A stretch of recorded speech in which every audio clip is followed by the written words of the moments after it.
Hello बच्चों, let's see the question. तो question says that what makes the lithium to show properties different than other alkali metals. ठीक है, lithium में ऐसा क्या है जो कि इसका जो प्रॉपर्टी जो है अदर अल्कली मेटल से डिफरेंट होता है, इसके बारे में हम लोग को लिखना है। ठीक है, तो इसमें जो की कंसेप्ट यूज होगा वो हम लोग लिखेंगे। ठीक है, वो क्या हो जाएगा, lithium shows different properties than other alkali metals due to following regions.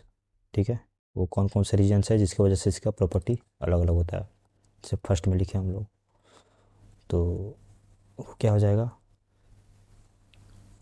Small ionic size. Okay, small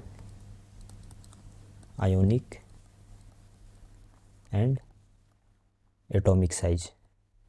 इसका साइज जो होता है बहुत स्मॉल होता है। अगर हम लोग को अल्कली मेटल्स को देखें तो उसमें कौन कौन आता है, लिथियम आता है, सोडियम आता है, पोटासियम आता है, रुबिडियम आता है, सीजियम आता है, फ्रांसियम आता है। ठीक है, ये आपके अल्कली मेटल्स हो गए, अल्कली मेटल्स। ओके, इनको अल्कली मेटल्स क्यों कहा जाता है, क्योंकि इनको जब वाटर में डाला जाता है तो ये अल्कली फॉर्म करते हैं, इसलिए वजह से इनका नाम अल्कली मेटल्स होता है। तो इसमें लिथियम जो है सबसे ऊपर आता है, इसका साइज जो है सबसे कम हो जाएगा। Okay, smallest size. तो जो फर्स्ट पॉइंट क्या है, smallest ionic and atomic size.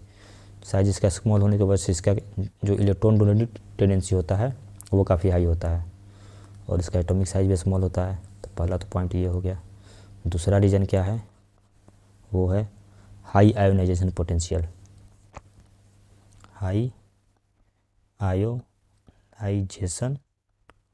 Potential.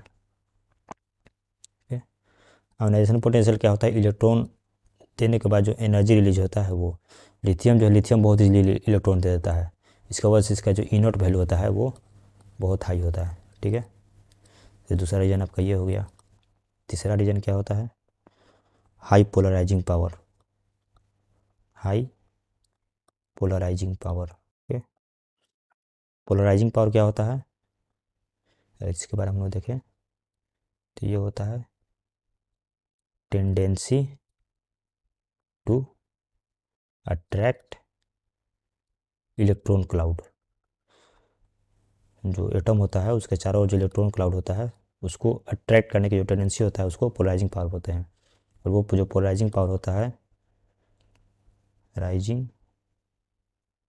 Power, वो जो होता है वो डायरेक्टली प्रोपोर्शनल होता है आपके चार्ज के। ओके, और एक तो फर्स्ट फैक्टर ये हो जाता है, और दूसरा इसका फैक्टर ये होता है कि अगर स्मॉल कटायन हो या फिर स्मॉल एनायन हो तो उसका पोलराइजिंग पावर बहुत हाई हो जाता है। ठीक है, स्मॉल एनायन है high polarising power, POLARI power. Okay, तो ये होता है, यही जो है मैंने आपका 3 बेसिक रीजन है जिसकी वजह से लिथियम का जो प्रॉपर्टी जो होता है अदर अल्कली मेटल से डिफरेंट होता है। पहला कौन सा बता, small ionic size and atomic size, का साइज बहुत छोटा होता है। दूसरा हाई आयोनाइजेशन पोटेंशियल, इलेक्ट्रॉन देने के बाद जो एनर्जी होता है काफ़ी अच्छा अमाउंट में रिलीज होता है। और तीसरा क्या है, हाई पोलराइजिंग पावर, जो सामने वाला जो एलिमेंट है या फिर जो भी कंपाउंड है तो उसके इलेक्ट्रॉन को बहुत ईजिली अट्रैक्ट कर लेता है। ठीक है, तो यही 3 रीज़न है। Hope you understood it well, best of luck.